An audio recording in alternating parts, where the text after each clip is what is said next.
বর্ষাকাল আসলেই আমাদের গ্রামে প্রচুর দুঃখ কষ্ট নেমে আসে। তার কারণ হচ্ছে গাইস, নদীতে যখন পানি চলে আসে তখন আমাদের জীবনযাত্রাটাই একদম পাল্টে যায়। তো দেখুন গাইস, একদম নদী ভরা পানি, আমরা কোথাও যাইতে পারি না।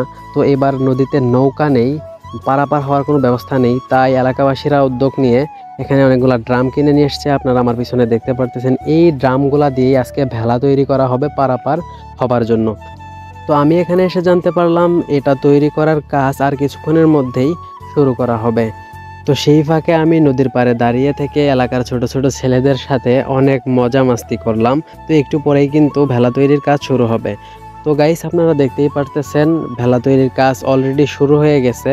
তো এটা হচ্ছে জামালপুর জেলার দেওয়ানগঞ্জ থানার পোস্ট অফিস টারাটিয়া এবং আমাদের গ্রামটার নাম হচ্ছে মাঠের ঘাট। তো দেখুন, এখানে আশেপাশে অনেক জায়গা, তার মানে আমাদের গ্রামে অনেকগুলো মাঠ ছিল, আর সেই মাঠের পরেই একটা করে ঘাট ছিল, নদী নৌকা পারাপার হওয়ার জন্য একটা ঘাট। তো সেই অনুসারেই কিন্তু আমাদের গ্রামটার নাম রাখা হয়েছে মাঠের ঘাট। তো গাইস, আপনারা দেখতেই পারতেছেন এই যে একটা নদী, পুরা গ্রামটা জুড়ে, আমাদের গ্রামটা জুড়েই কিন্তু এই নদীটা বয়ে চলেছে। তো গাইস, এখন আপনারা দেখতে পারতেছেন এখানে অনেকজন মিলে এখানে কাজ করতেছে, এলাকার প্রায় সবাই এখানে এসেছে, এসে এখানে কাজ করতেছে ভেলা তৈরি করার জন্য। তার কারণ গাইস, আমাদের এখানে যখন নদীতে পানি চলে আসে তখন আমাদের খুব কষ্ট হয় পারাপার হইতে। তো গাইস দেখুন, এখানে কাজটা প্রায় শেষের দিকে চলে এসেছে।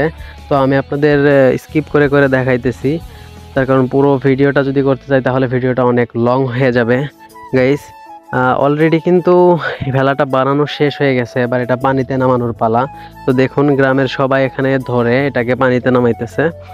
তো আমি ধরতে চাইছিলাম, তারপর একজন আমারে বলল যে তুই ভিডিও করতেছিস, ভিডিওই কর, তোর ধরতে হবে না। হ্যাঁ, তো মানে আমি শুধু দেখছি, কিন্তু আমি কখনো এটা ধরি নাই, আমার ধরতেও দেয় নাই, বলতেছে যে ফেসবুকে ছাড়বি না, কই ছাড়বি, ছাড়িস তুই, এটা ভিডিও কর। তো এই জন্য কিন্তু আমি ভিডিও করছি। তো দেখেন, অলরেডি আমাদের ভেলা তৈরি হয়ে গেছে এবং এটা কিন্তু পারাপারের জন্য উপযুক্ত হয়েছে। তো দেখুন, এখানে একজন উঠলো, উঠে দেখুন রশি দিয়ে টানতেছে।